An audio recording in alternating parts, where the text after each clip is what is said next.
feel like I gravitate more towards horror sci-fi. Ah, man, that's a... I have been getting into sci-fi lately, but I honestly feel like I can't get into horror sci-fi.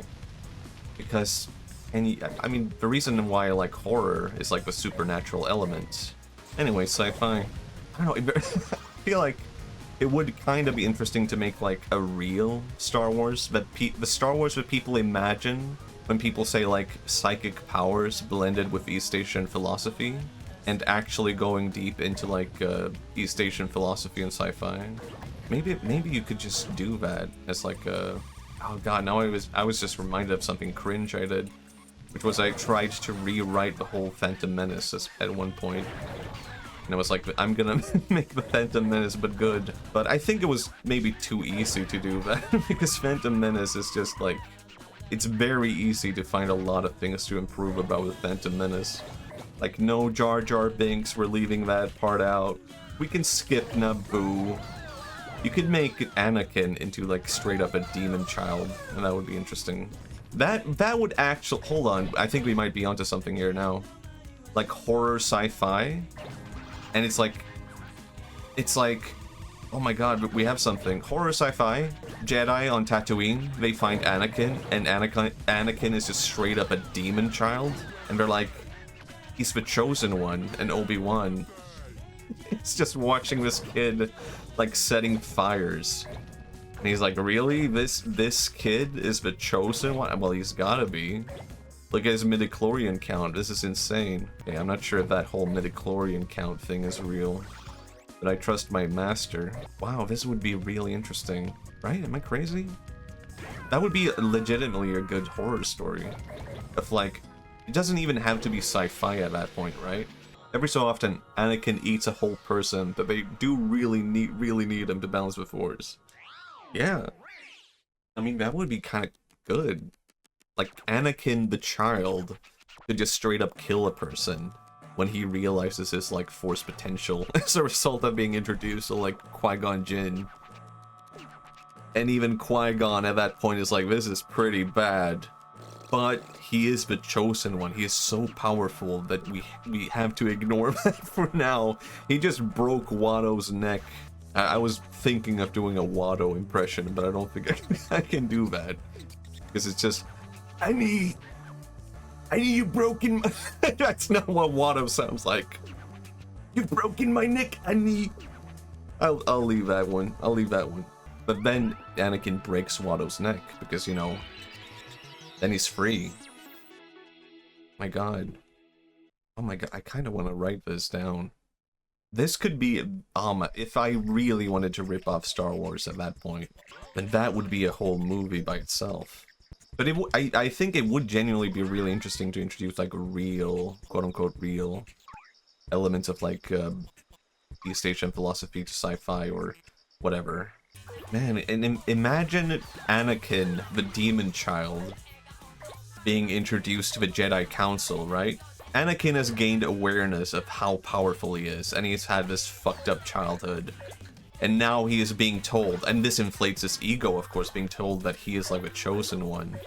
And Obi-Wan is just watching all of this unfold in horror. Like, what the fuck is happening? Like, my master, the guy I've trusted my entire life, has gone insane. And even maybe Qui-Gon Jinn at this point is just like, I need to let go of you. Like, clearly Anakin needs more attention, right?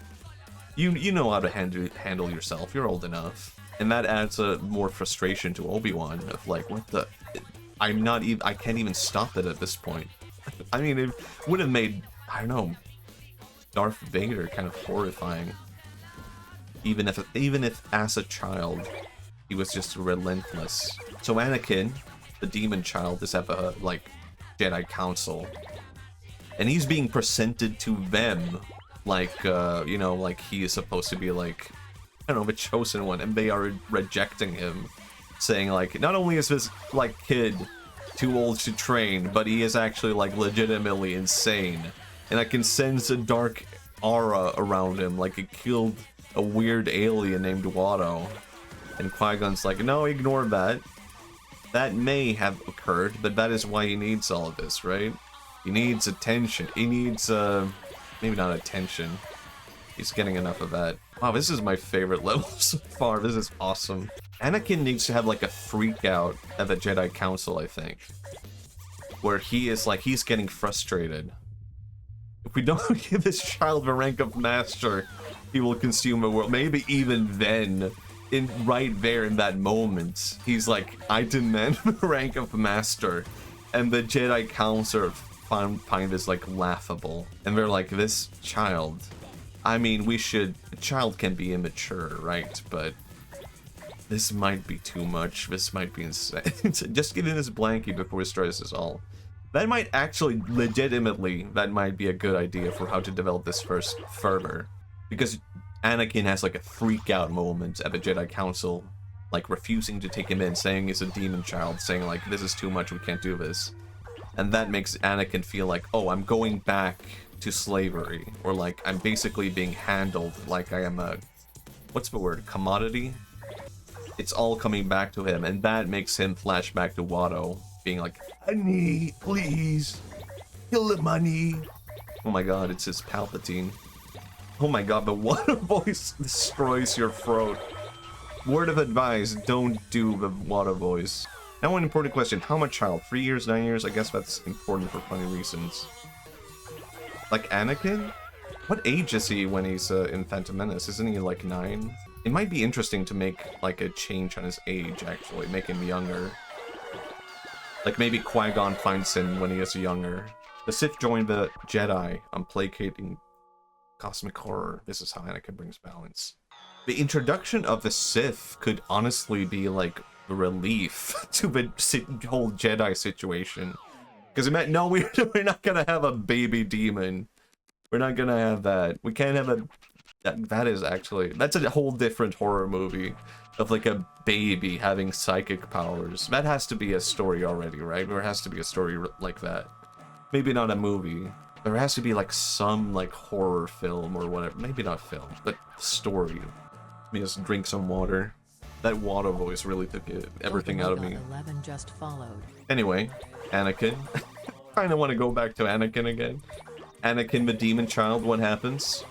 Does he have... Well, how does he actually get into the Jedi Council? Now that he's had like a major freak out. Maybe that is actually the thing that pushes him to join. Where he like seriously injures a student at the academy. Or maybe not a master, because they know how to handle it, right? But that causes the masters to realize the importance of taking him in. Because they're like...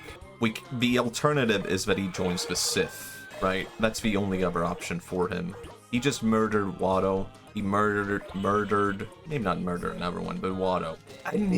How would Star Wars be different if Anakin used a Katamari? Now here's an interesting question. Qui-Gon lands on Tatooine. He sits down at the junkyard, right? But then he looks away, and then when he turns the other way, he's like, wait, hold on, all the junk is gone. And he hears like rumbling in the distance. And he feels a sensation he has never felt before.